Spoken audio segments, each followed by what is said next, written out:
Bismillahirrahmanirrahim. Qala al-Imamul Hafizun Nakid Mu'arikhul Islam Syamsuddin Abu Abdullah Muhammad bin Abi Ahmad Muhammad bin Ahmad bin Utsman Az-Zahabi rahimahullah qaddasallahu sirrah adama nafa'a bi ulumihi fid darin amin. Dosa besar yang ke-13 memakan harta anak yatim dan menzaliminya. Kita ulang sedikit firman Allah yang berbunyi, Innal ladzina ya'kuluna amwalal yatama zulma. Sesungguhnya orang-orang yang mereka memakan harta anak yatim secara zalim, innama ya'kuluna fi butunihim nara. Hanya saja mereka memakan di dalam perut-perut mereka akan api. Wasayaslawna sa'ira, dan mereka akan sampai ke neraka syair. Wa qala Allah Ta'ala wala taqrabu malal yatim, dan janganlah engkau mendekati harta anak yatim illa billati hiya ahsan, kecuali dengan sesuatu yang dia lebih baik, hatta yablugha asyuddah, sehingga dia sampai pada usia tuanya, usia balignya. Itu dalil daripada Quran. An Sayyidina Abi Sa'id Al-Khudri radhiyallahu an, sesungguhnya Rasulullah sallallahu alaihi wasallam bersabda di dalam menceritakan kejadian Mi'raj. Apa itu Mi'raj? Naiknya Nabi sallallahu alaihi wasallam dari Baitul Maqdis ke Sidratul Muntaha. Itu disebut dengan Mi'raj. Apa sabda Nabi? Fa idza ana bi rijal, fa idza, maka tiba-tiba saya jumpa dengan beberapa orang. Wa qad wukila bihim rijalun, ditugaskan dengan mereka orang-orang tersebut. Sungguh ditugaskan dengan mereka orang-orang tersebut akan rijal, beberapa orang laki-laki, yafukuna lihahum, yang mereka mencukur jenggot-jenggot mereka. Jadi ada sekelompok manusia yang ditugaskan orang lain mencukur jenggot orang itu. Wa akharuna, dan yang lainnya, yaji'una bis-sakhur, mereka datang membawa batu-batu besar, minan nari, daripada neraka, fayagzifunaha biafwahihim, lalu mereka melemparkan akannya batu-batu tersebut di mulut-mulut mereka. Dan ketika dibuka mulutnya, ngangok gitu, ngangok, masukkan batu ke dalam mulutnya, ternyata ada jenggotnya. Masa orang berjenggot disuruh makan batu? Nah, malaikat menghormati sunnah jenggot nih, supaya dia nggak berjenggot, cukur jenggotnya dulu. Dah hilang jenggotnya, baru dihukum. Beda sama orang sekarang. Kalau ada ketangkap teroris misalnya, dipanjangin jenggotnya dulu, baru dihukum. Begitu. Tertangkap misalnya pengedar, tertangkap misalnya jaringan ISIS, mau dihukum mati, ntar dulu kita dandan dia dulu, dandan sebagai seorang muslim sejati, panjangin jenggotnya, panjang, pasangin gamis, pasangin surban, baru diadili. Orang lihat, oh, teroris, datang jamaah kompor, teroris. Kenapa kamu bilang teroris? Saya lihat di TV teroris berjenggot, bersorban. Kagak tahu tuh ditangkap beberapa bulan yang lalu, tapi dibentukkan, dicukur kumisnya, panjangin jenggotnya untuk dijalani hukuman, supaya orang di dunia ini tahu yang berjenggot bersorban itu teroris. Sebetulnya sebenarnya belum punya jenggot dia, tapi ditumbuhin dulu, tunggu dulu. Ini fitnah yang dibuat untuk Islam. Di akhirat beda. Ternyata yang makan harta anak yatim itu berjenggot. Allah nggak mau menghinakan sunnah jenggot. Akhirnya suruh malaikat cukurin jenggotnya, udah licin semuanya, baru dihukum, dimasukkan batu lewat mulutnya, lalu keluar dari dubur-dubur mereka. Saya berkata, wahai Jibril, siapa mereka-mereka? Qala, berkata ya maka Jibril, langsung dengan dalilnya, Muhammad, itulah firman Allah yang berbunyi, alladzina ya'kuluna amwalal yatama, orang-orang yang mereka memakan harta-harta anak yatim. Kalau kita lihat ayatnya memakan harta anak yatim, kita baca hadis yang tadi berbicara tentang jenggotnya dicukur lebih awal. Ini mirip kejadiannya pada hari ini. Kenapa kita katakan mirip? Karena panti-panti asuhan, orang-orang mengumpulkan anak yatim miripnya orang-orang agamis. Orang nggak akan titipkan harta anak yatim kalau yang mengumpulkannya itu, kalau panitianya itu nggak agamis. Tapi karena lihat dia agamis, berjilbab dalam, berpeci, bersorban, berjenggot, bercingkrang, itu agamis betul nih panti asuhan. Tapi ternyata uang anak yatim dimakan. Nah, mungkin yang mengumpulkan anak yatim pakai baju pendek, celana lepis, bertato. Pak, sumbangannya Pak ya, ke panti. Panti mana kamu? Enggak lah, pasti dia datang jilbab, bak buku, assalamualaikum, ke panti bu. Wah, lihat di kanannya berjilbab dalam, lihat sebelahnya jenggot. Orang percaya. Lihat di akhirat, cukur dulu jenggotnya baru dihukum. Nah, ketika Nabi bertanya siapa itu, maka Jibril, itulah Muhammad. Yang dikatakan dalam Al-Quran, alladzina ya'kuluna amwalal yatama, orang-orang yang memakan harta-harta anak yatim secara zalim, innama ya'kuluna fi butunihim nara, hanya saja yang mereka makan di dalam perut-perut mereka itu adalah api. Akhirnya di akhirat dia disiksa dengan memakan batu dari neraka, masuk di mulut, keluar di bawah. Nah, habis dengan ususnya. Itu azab kapan? Azab penantian sebelum masuk neraka. Nah, an Abi Hurairah rawahu Muslim, ini penting nih. Hadis tadi diriwayatkan oleh Imam Muslim, bukan hadis dhaif, apalagi maudhu'. Hadis sahih riwayat Imam Muslim. Hadis kedua diriwayatkan dari Sayyidina Abu Hurairah radhiyallahu anhu, sesungguhnya Rasulullah sallallahu alaihi wasallam bersabda, ya ba'atsullahu azza wa jalla qauman min kuburihim, akan membangkit oleh Allah subhanahu wa ta'ala akan satu kaum dari kubur-kubur mereka, takhrujun naru min butunihim, keluarlah api-api dari perut-perut mereka, ta'ajjaju afwahum nara, menyala-nyala oleh mulut mereka akan api. Di perut keluar api, di mulutnya menyala-nyala api. Maka dikatakan, manhum ya Rasulullah, siapa mereka wahai Rasul? Qala, Nabi bersabda, alam taro, apakah kamu enggak baca? Apakah kamu enggak lihat firman Allah yang berbunyi, innal ladzina ya'kuluna amwalal yatama zulma innama ya'kuluna fi butunihim nara.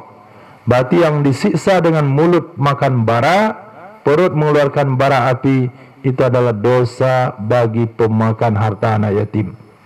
Itu adalah hukuman dosa bagi orang memakan harta anak yatim. Berkata Imam Suddi rahimahullahu ta'ala, yuhsyaru akilu malil yatim zulma, akan dikumpulkan pemakan harta anak yatim secara zalim yaumal kiamati, pada hari kiamat, walahabun nari yakhruju min fih, sedangkan nyala api sedang keluar atau selalu keluar dari mulutnya. nyala api keluar dari mulutnya.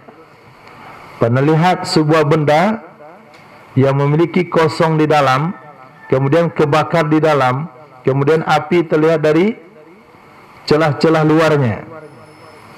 Misalnya apa? Sangkar misalnya, kandang, atau kotak. Hidupkan api dalam kotak itu, bikin celah-celah tempat lain. Ketika api menyala besar, lidah-lidah api keluar dari lubang-lubangnya. Begitu kondisinya. Dia lahabun nar, nyala api, keluar dari mulutnya, keluar dari pendengarannya, keluar dari hidungnya, keluar dari matanya. Apa yang ada dalam perutnya kalau begitu? Hah? Apa yang ada? Api. Sama seseorang ini keluar asap di hidungnya. Apa yang ada mulutnya? Asap.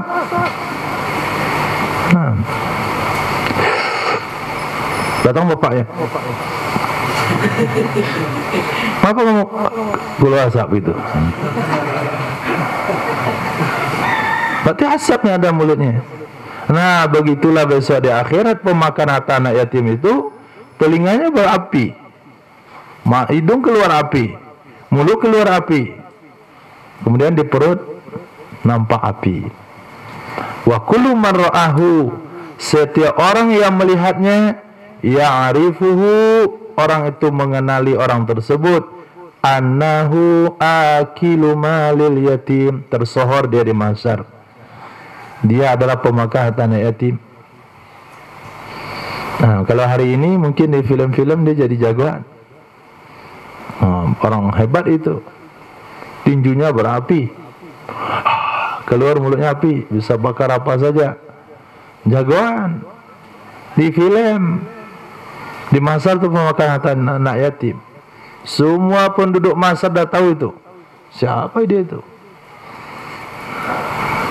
Maka temannya pemakan riba itu siapa kira-kira? Dan pemakan harta anak yatim itu? Hah? Siapa temannya? Yang butuh api.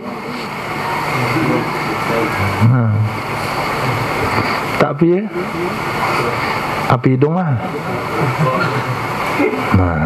Itu kawannya dekat di situ. Ada yang tak api telinganya, api hidungnya. Karena dia yang punya korek waktu itu. Yang lain nggak ada korek.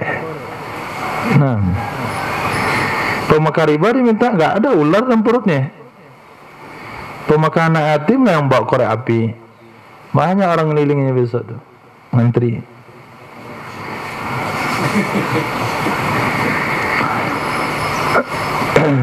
Itu nggak ada hadisnya, hadis maudhu itu. Qalal ulama'u, berkatalah para ulama, wa kullu waliyin liyatimin, setiap wali bagi anak yatim, idza kana fakiran, apabila ada ia wali yatim tu orang fakir, fa akala min malihi bil ma'ruf, lalu dia memakan dari hartanya anak yatim secara wajar, biqadri qiyamihi alaihi, dengan kadar tanggung jawabnya wali atasnya anak yatim, fi masalihihi, di dalam kemaslahatannya anak yatim, wa tanmiyati malihi, dan mengembangkan hartanya anak yatim, fala ba'sa alih, maka tidak ada dosa terhadapnya wali. Ada dua orang bersaudara. Yang satu ini hidup miskin, pas-pasan. Selama ini dia bekerja, dia cukup untuk memenuhi keperluan hidup keluarganya. Datang waktu yang sama dia punya abang. Abangnya kaya raya, punya usaha. Kemudian abangnya meninggal dunia bersama istrinya dalam sebuah kecelakaan tunggal. menabrak pohon toge.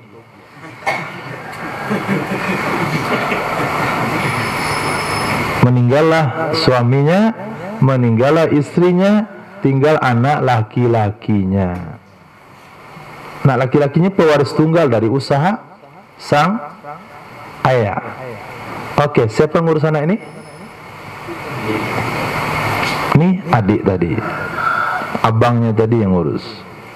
Dia ambil alih semuanya. Akhirnya setelah diurus itu, dia nggak bisa lagi bekerja di luar. Dia datang ke kedai adiknya, kemudian istrinya di rumah jadi baby sister terhadap bayi itu. Dia menjadi pekerja di kedai yang itu pemilik dari anak yatim ini, pewaris tunggal. Nah, kalau ada anak saudara nggak dapat. Oke. Maka abang yang ngelola kedai almarhum adiknya, dia ambil gaji sebagai karyawan normal dari pengembangan harta tersebut. Istrinya digaji sebagai baby sister, pengurus anak tersebut. Dia ambil 2 gaji itu secara wajar, itu hukumnya halal. Kalau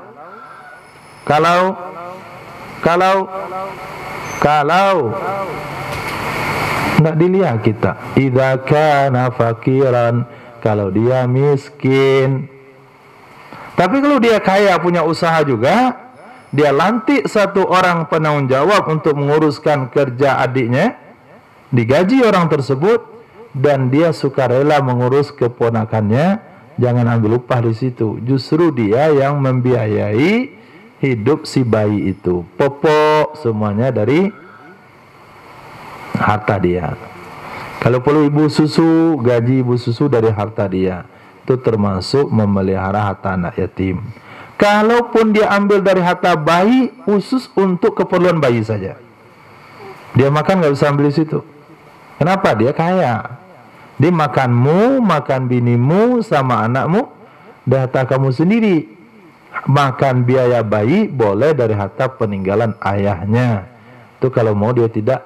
Kalau dia tidak mau memberikan pengorbanan untuk anak yatim, nggak ada masalah.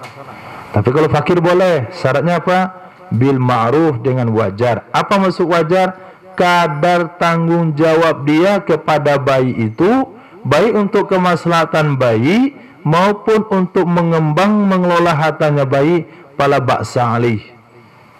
Kenapa? Karena dalam ayat di situ adalah innal ladzina ya'kuluna amwalal yatama zulma.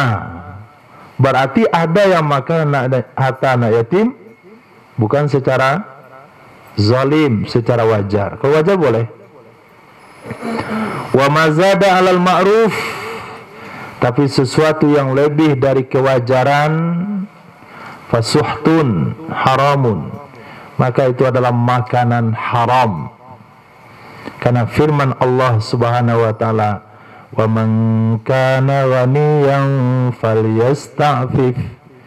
Siapa saja yang ada yaitu kaya raya, maka hendaklah dia menjaga diri, enggak makan, enggak ngambil. Wa man kana fakiran, siapa saja yang ada yaitu fakir, falyakul bil ma'ruf, hendaklah dia makan secara wajar. Secara wajar. Sejak dia pelihara anak yatim, dia kelola harta anak yatim, token listrik dari harta anak yatim, PDAM dari harta anak yatim, pengeluaran isi kulkas dari harta anak yatim, anaknya beli permen pun dari harta anak yatim. Kenapa kamu ambil semuanya? Saya dan ngurus anak yatim itu. Enggak boleh, enggak wajar. Nah, kalau kamu miskin, ambil gaji yang wajar. Kalau kamu kaya, jangan ambil gaji. Boleh biaya hidup anak yatim dari hartanya sendiri, nggak ada masalah.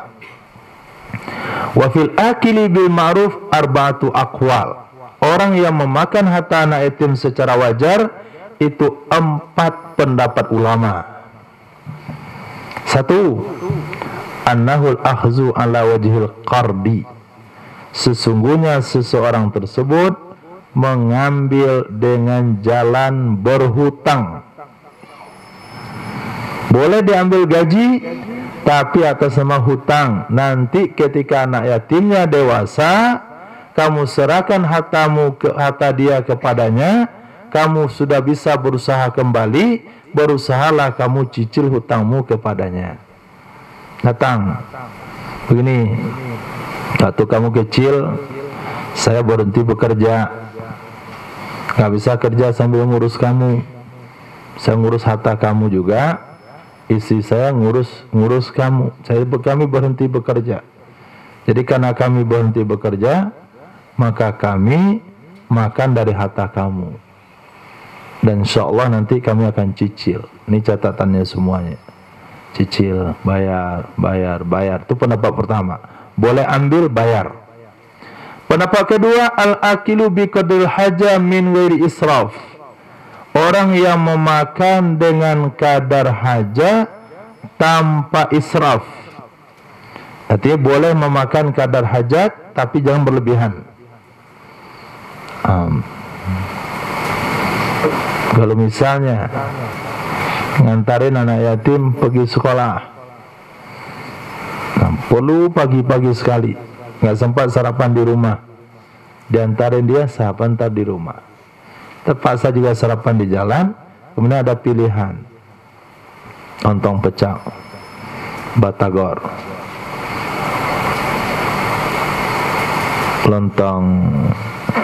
lontong gulai, sate 3.000. Ambil yang 3.000 nih, yang murah. Atau kalau boleh sate sekare, sate seperampe, bukan setengah, seperampe. Pesan ketupatnya ada, sama kuahnya pakai daging.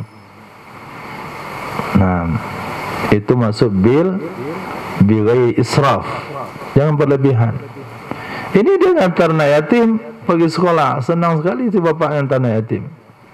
Sarapan di luar, tetalu, lontong, pakai taklu, tambah ketan, goreng pisang 2. Nah, oke, nanti jemput lagi siang anak yatim tuh, bukan siang di Malabar. Antarin anak tuh ke TPA, mampir di kafe, sama tabak Mesir, tabak Kiambang, Sikumbang, Kiambang, Kisumbang. Nah, itu haram. Jadi pendapat yang kedua, enggak wajib bayar, enggak ada masalah, enggak bayar. Yang penting sesuai dengan hajatmu. Hajatmu itu jangan berlebihan.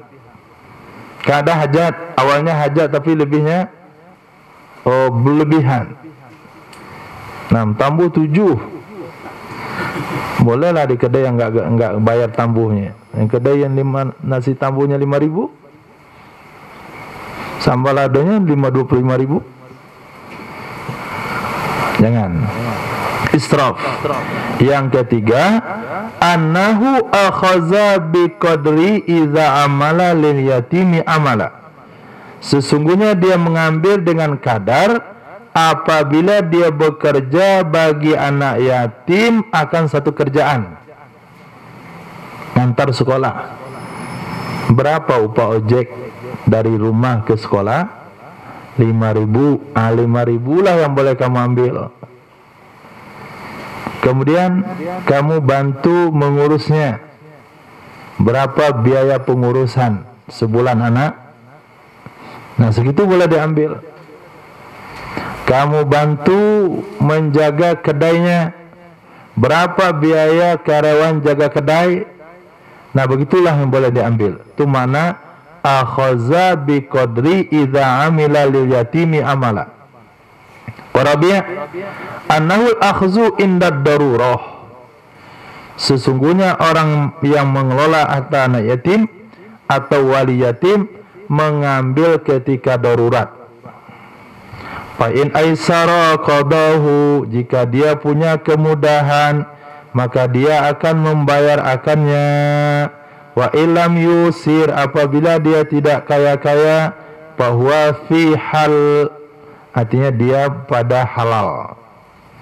Ini beberapa pendapat menyebutkan akalnya oleh Imam Ibnu Jauzi di dalam tafsir beliau. Berkata di dalam Sahih Bukhari, sesungguhnya Nabi sallallahu alaihi wasallam bersabda, "Ana wa kafilul yatim fil jannati hakaza." Saya dengan orang yang mengurus keperluan anak yatim di dalam surga hakaza, seperti ini. Asyara bis sababa wal wusta. Nabi mengisyaratkan dengan telunjuk dan jari tengah, wa farraja bainahuma, renggangkan antara kedua. Nah, begini. Bukan begini. Ini salah. Ini. Farraja bainahuma. Apa maksudnya? Apa maksudnya?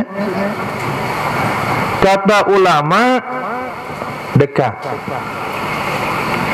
Karena antara jari tengah dengan jari telunjuk itu tidak ada pemisah.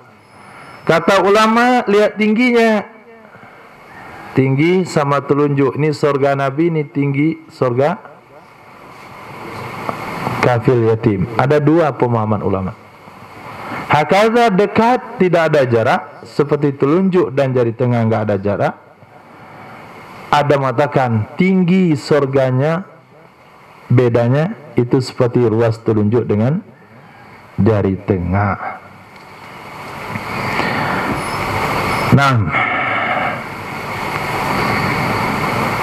Wasani wa fi sahihi Muslim anhu darinya Nabi sallallahu alaihi wasallam beliau bersabda, kafilul yatim lahu aw li ghairi. Orang yang mengurus anak yatim baginya orang tersebut. Anak yatim dia. Siapa anak yatim dia? Siapa? Wanita yang meninggal suaminya. Kan diurus anaknya itu. Anak yatim siapa itu? Anak yatim dia. Seseorang yang mengurus anak dari saudaranya. Anak yatim juga. Tapi anak yatim keluarga dia. Auli wairi, atau anak yatim orang lain. Anak yatim korban gempa bumi. Anak yatim korban kecelakaan beruntun. Biasanya bayi selamat. Itu anak yatim orang lain. Ana wa huwa, saya sama dia, kahataini fil jannah, seperti ini dalam surga. Jadi enggak ada masalah anak yatim dia atau anak yatim orang lain. Pahala ini yang didapatkan oleh ibu Imam Syafi'i rahimahullah. Maka Allah memberikan pahala khusus kepada wanita yang punya anak lalu menahan diri untuk menikah, dan dia sibukkan dirinya membesarkan dan mendidik anaknya. Tapi bagi janda yang nggak punya anak dianjurkan untuk menikah. Yang punya anak nggak usah. Sibukkan diri dengan anakmu, karena di balik kesuksesan seorang anak, di situ ada ibu yang punya pengaruh yang tinggi.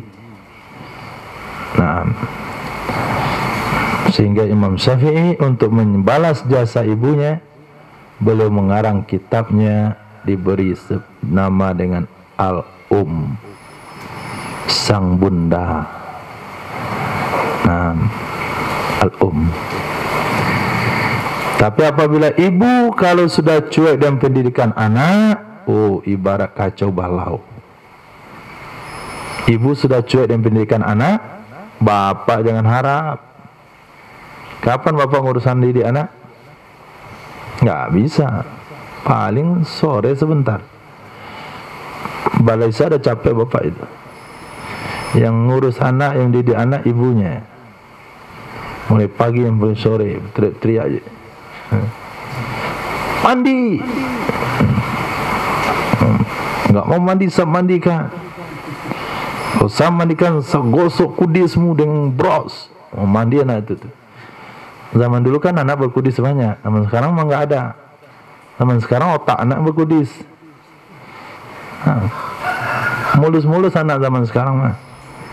tapi otaknya banyak berkudis.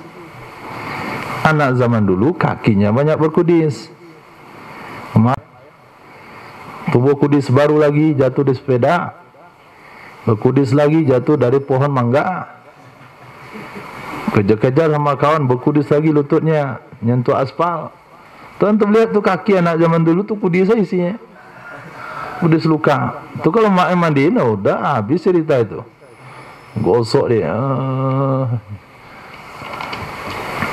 Nah, hari ini otak berkudis. Anaknya mulus, insya Allah. Otak anaknya berkudis. Usia 15 tahun, pengalaman 35 tahun.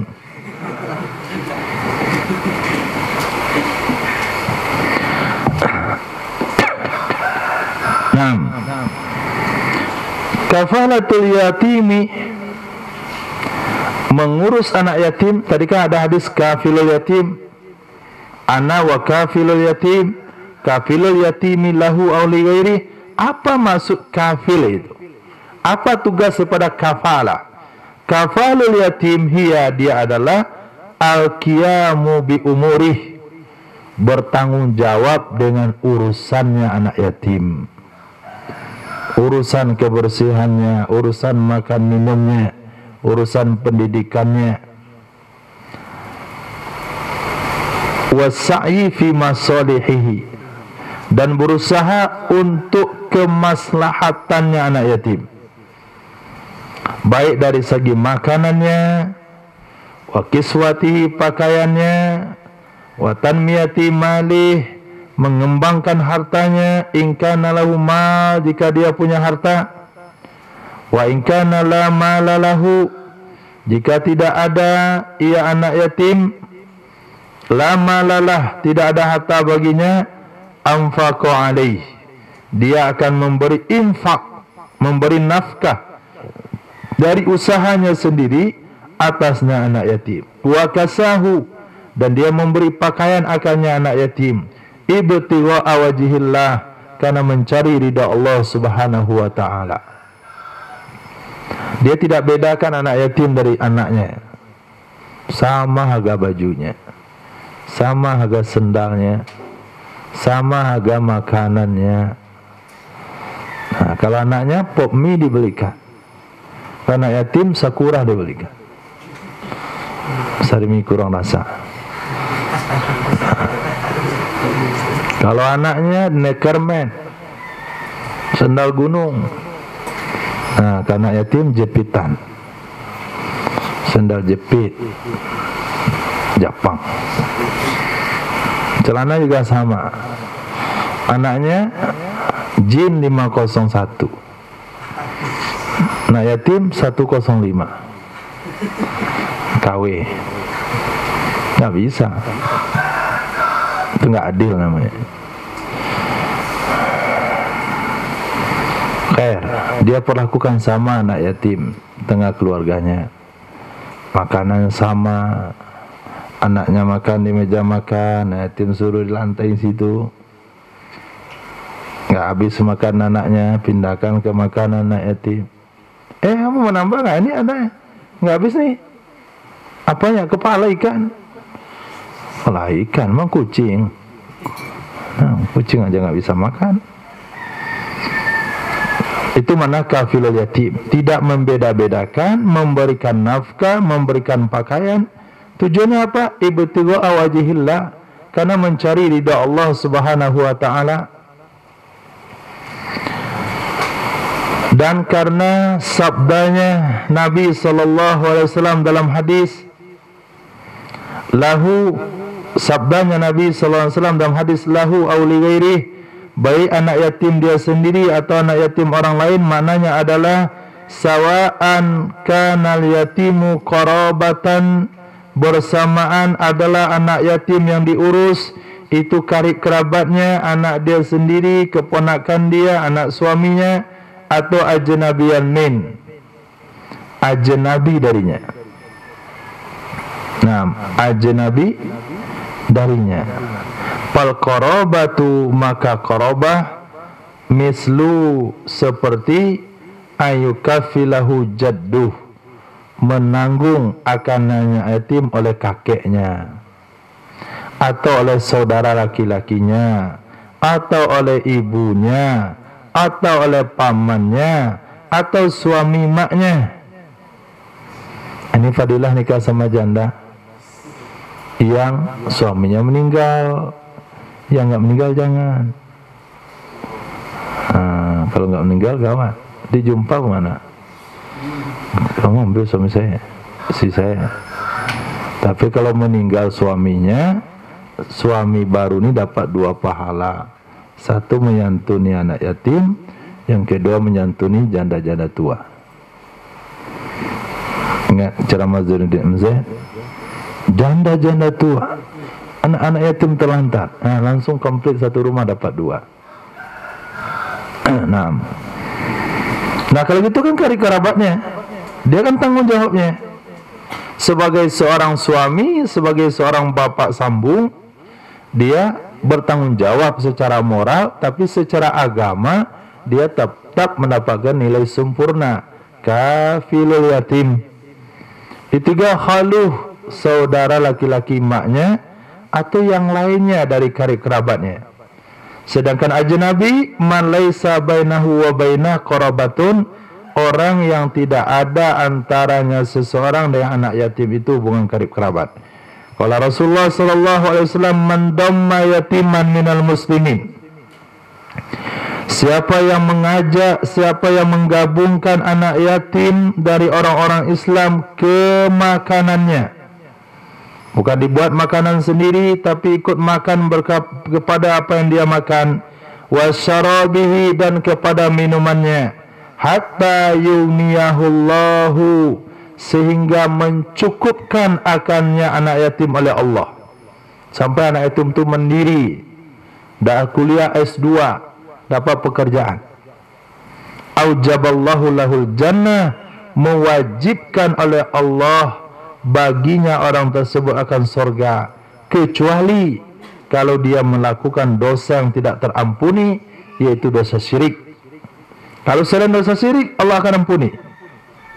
Berkah melihara anak yatim. Syaratnya satu, menggabung ke makanannya dan ke minumannya. Makannya sama, minumannya sama. Waqala sallallahu alaihi wasallam, man masaha ra'sa yatimin, siapa yang mengusap kepala anak yatim, la yamsahuhu, dia tidak mengusapnya kecuali karena Allah, karena kasih sayang, karena perintah Allah, karena dengar hadis Nabi ini, kana lahu, ada baginya seseorang, bikulli sya'ratin, dengan setiap helai rambut, marrat alaiha yaduh, yang lalu di atasnya oleh tangannya, hasanah, satu kebaikan.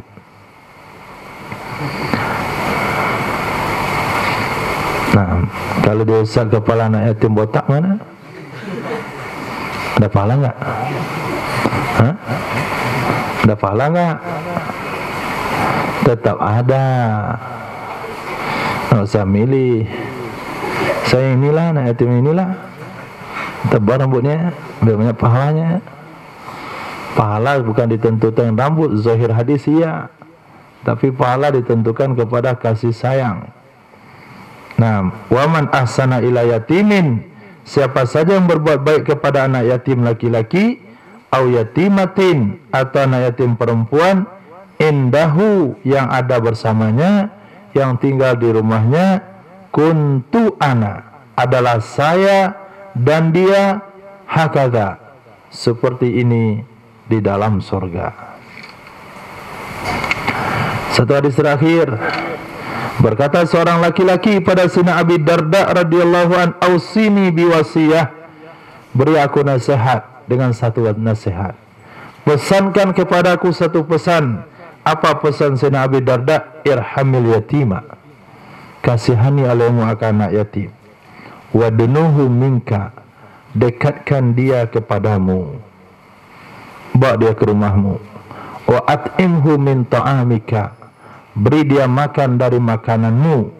Fa inni, maka sesungguhnya aku mendengar Rasul sallallahu alaihi wasallam, atahu rajulun yastaki qaswata qalbi, datang kepadanya Nabi oleh seorang laki-laki yang mengadukan keras hatinya.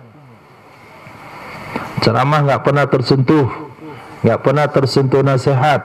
Orang menangis doa, dia malah melihat lucu orang menangis. Apa yang kamu tangisin doa itu? Yallah, yallah. Orang nangis, dia lihat, kenapa orang nangis? Doanya bahasa India, nangis juga. Itu orang keras hati berarti itu. Orang nggak keras hati itu, dia hidung-hidungnya keluar air. Itu. Nah dia ketika orang doa tuh malah liatin orang saya. Kalau assalamualaikum,